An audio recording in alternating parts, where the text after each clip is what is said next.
Coming up at 4:30, a new housing development for one of the areas hardest hit by floodwaters. We'll take you to the groundbreaking. Plus, a local park is benefiting from a newly opened road, why officials are urging drivers to be cautious along the highway. Plus, we are tracking showers to return later this week as a cold front moves through. Your forecast coming up as Mountain News First at 4 continues. Mountain News First at 4 continues. Slavery was abolished in 1865, but it is still on the books in several states, including here in Kentucky. One youth group in Lexington is hoping to change it, and during the past year, they've made strides to do just that. Julia Sandor spoke to a minister who's helping them reach their goals. Here at South Elkhorn Christian Church in Lexington, a group of teens are joining together to remove slavery from Kentucky's Constitution.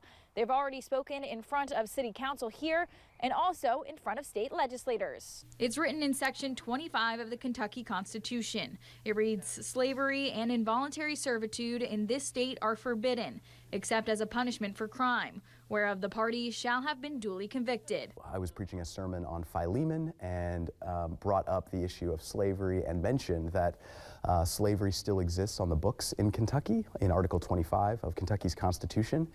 And in a conversation subsequent to that, the youth were inspired, as audacious as it may sound, to do something big and try and change the Kentucky Constitution. Senior minister at South Elkhorn, Michael Schwartzentruber, says at their church they witness inclusive love. These empty aisles flooded with people from all walks of life.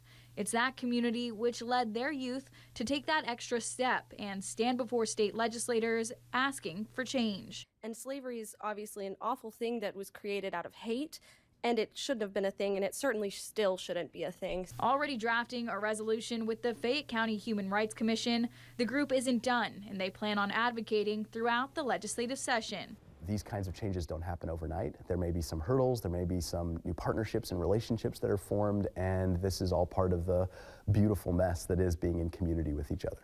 And if it is eventually passed by the legislature, this proposed constitutional amendment would be added to the statewide ballot, and it would be up to Kentuckians to vote on it. For now, in Lexington, Julia Sandor, WKYT. At the end of October, Governor Beshear announced the first round of rural housing awards. One nonprofit to receive funding was the Housing Development Alliance, who will be able to build 17 homes and repair 15 others for flood survivors. Earlier today, HDA officials, Senator Brandon Smith, Lieutenant Governor Jacqueline Coleman, and other Perry County leaders took part in a groundbreaking ceremony for the first home being built with that funding. Being here to officially break ground and speak to, the constituencies that have come together to accomplish this is really important, and that's part of the official job. But I have to tell you that my favorite thing is to meet the homeowners and to see the smiles on their faces, to be able to hug them, and to see them appreciate that promises that were made have been kept. HDA serves 3 of the 4 hardest hit flood counties, which include Breathitt, Knott, and Perry. A newly opened connecting road in Pike County is creating more opportunity for the Breaks Interstate Park. The new US 460 connection runs from Elkhorn City, crossing state lines to Southern Gap in Virginia, completing one section of an interstate project that will benefit the interstate park. Superintendent Austin Bradley says public excitement has been obvious for the more than 8-mile stretch connecting communities, but he reminds drivers the highway is also running through a habitat.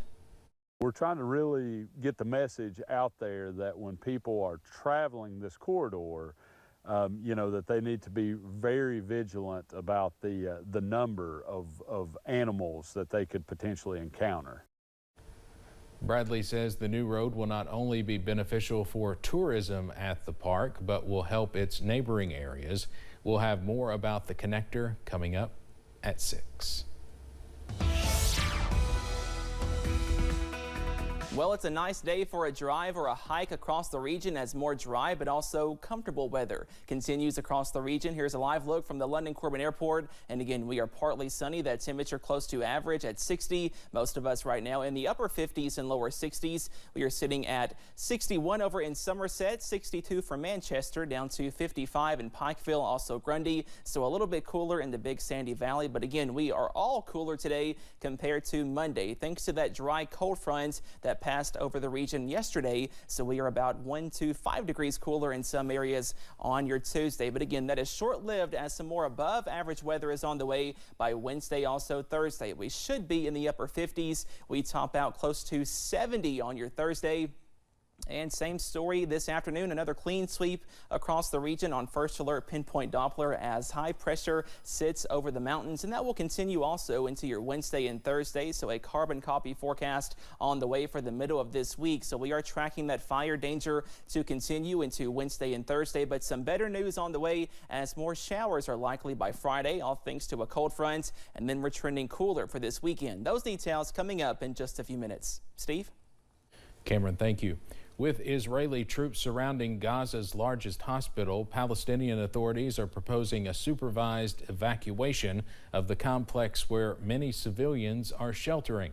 CBS's Skylar Henry has the latest from Washington. Israel's military released new footage showing soldiers on the ground in Gaza as they continue their campaign to crush Hamas.